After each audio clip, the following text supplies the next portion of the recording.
see how to install Windows 11 on PC or upgrade to Windows 11 without losing your data. First of all, download your iOS file. After downloading your iOS file, open your Windows 11 iOS file and then click the setup option that you have seen in the screen. Now your Windows 11 is preparing for install.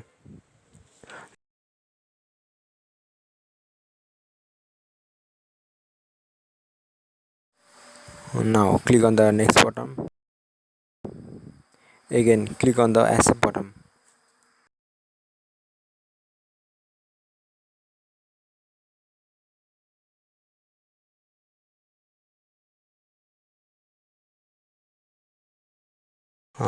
Again click in the install button.